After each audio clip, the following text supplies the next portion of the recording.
All of today's guests on Donnie and Dolly, including Craig Button, standing by, brought to you by the Bayside Oceanfront Resort. Christmas is in the air at the Bayside this holiday season, which means there are deals to be had.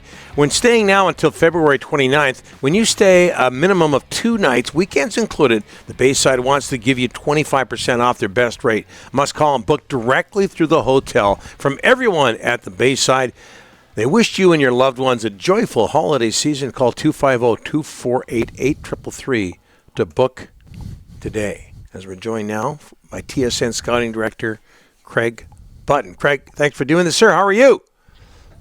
Go Blue.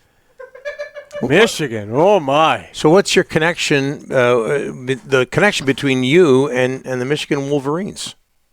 I lived in Ann Arbor for 12 years. Oh, Wow. okay. You either crawl under a rock or you join you join the force. You join the force. I was there in 1997 when they won the national championship. Wow. The funny story is, I mean, we lived half a mile from the stadium. We had season tickets. Wow. And it was a lot of fun. But when we sold our house, and we literally moved 100 meters around the corner, the people that bought our house, our first house in Ann Arbor in 1997, they were from Nebraska, and they moved in and put a Nebraska flag up in Ann Arbor. It was sacrilege. But I also do this in honor of Quinn Hughes. The Hughes brothers playing facing off against one another. Quinn Hughes, a proud Wolverine, and certainly Luke, too. Michigan hockey can't lose in this game. Well, they're going to have a winner, no doubt. Yeah. Hey, Craig, we talked to Jim Hughes moments ago. I know you had a conversation with him this week as well. He said that Jack Hughes early on was ahead of Luke and Quinn early in their careers as minor hockey players. What do you remember about them early on? I worked with Jimmy in Toronto, and I've watched those boys grow up. So, I know we make a joke about director scouting and everything. I've literally watched those boys grow up, and so, I can speak firsthand knowledge of it. Jack was advanced. I mean, the other two are defensemen, so, a little bit different opportunity for them to grow and develop in their games. You mean Jack was electric. He was electric. I mean, he was a 14-year-old playing a year ahead with the U16s. He considered applying for exceptional status, but, the situation at that time, wasn't going to afford him a real good opportunity to excel because Guelph was just such a poor team. Jack was about 132 pounds at that time. So he wasn't ready to take that step to junior hockey from a physical standpoint. From a skill point of view, he was no doubt a top player. But he went back to the Marlies, and then he went to the National Team Development Program. We've seen the emergence of Jack as a superstar, Quinn as a superstar. I'm not going to bet against Luke becoming a superstar either, And one of the things, I don't know if Jack told you this, Jack and Ellen are just, really wonderful people and dear friends. They just let the kids play. They had the rink, they played small area games. They threw the puck out.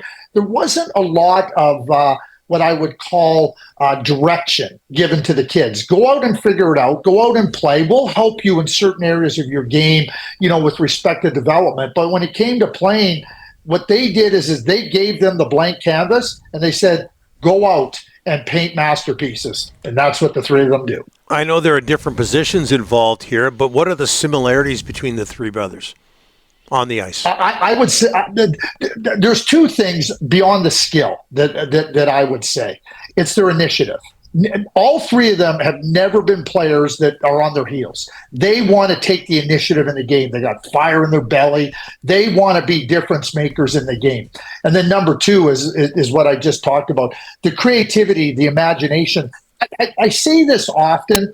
A lot of people, and in every walk of life, people have great imaginations. But can you take that imagination and create something out of it? The Hughes brothers all have great imagination, but they all have the ability to create something out of that imagination on the ice. Craig, you know what month it is. This is one of the months you get active, and you're very important in the World Juniors. Hunter Brzustewicz left off the USA roster. A lot of people in Vancouver pissed. They invited 10 defensemen, all from the NCAA. I know they invited 3 OHL forwards, but what can you tell us? What do you know about Brzustewicz being left off that list by the Americans? Well, I mean, I would say two surprises for me.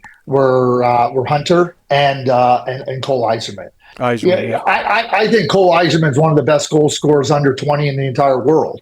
And, we hear we think we have enough scoring. Oh, really? You're going to keep the best goal scorer off your team potentially? I know that there's lots of good players there, but Cole Eiserman has shown unequivocally, he showed it last year as a 16-year-old, he can hold his own against older players.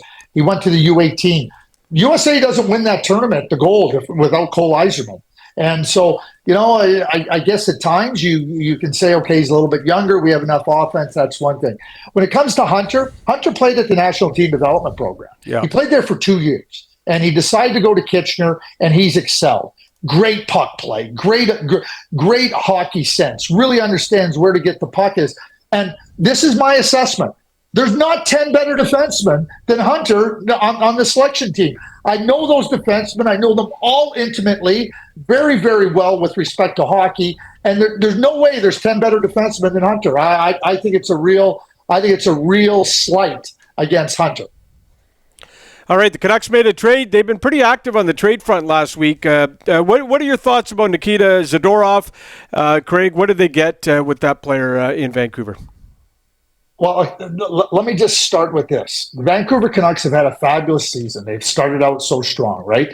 And so Patrick Allvin looks and goes, well, here's an opportunity to strengthen our team. And that's exactly what he did with the acquisition of Nikita Zadorov. Yeah. Nikita is big, he's long, he's competitive, he's got an edge, he's hard, players that shrink the ice. And, you're looking at, in his 2 years with the Calgary Flames, 3 years, they've been an excellent defensive team. He's been a huge part of that. And I think he strengthens the blue line. No fun to play against. And I think that takes some of the pressure, some of that heavy lifting pressure off of other players.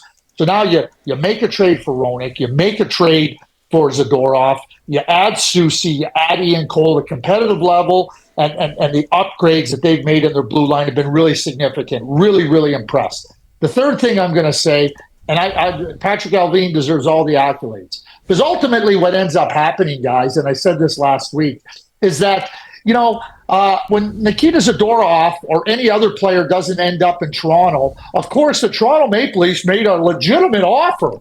You know what? Their offer wasn't good enough. Patrick Allvin, just like every manager in the league, knew that Craig Conroy was not taking on salary. So what did Patrick Allvin do? He cleared out salary, and then he got Zadorov. All the other managers and other teams in the league, we made a legitimate. No, you didn't. You didn't make a legitimate offer. The deal was there to be had. You didn't make things happen. Therefore, you lose out. There's no silver medal for coming in second in trade discussions. You either get the player or you don't. Great move by the Vancouver Canucks and Patrick Allvin all the way through. It sounded like you're doing a Wolverines pregame speech there, Craig. A lot of passion. Nothing bothers me more than when everything has to come back to Toronto. It's a bunch of garbage is what it is. Don't tell me how close you came, we're going to have the podium. Vancouver gets the gold medal and everybody else gets a silver and a bronze because they made a legitimate offer. Everybody knew the deal. You fell short, Toronto and every other team.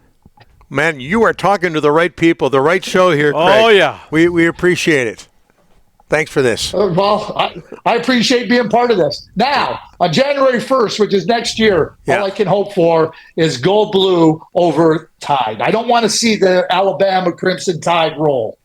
Ooh. Okay. All right. Wow. All right. We'll talk about it then. All right. Thanks, Craig. Appreciate it. Next week. Thanks. Have a great day. You bet.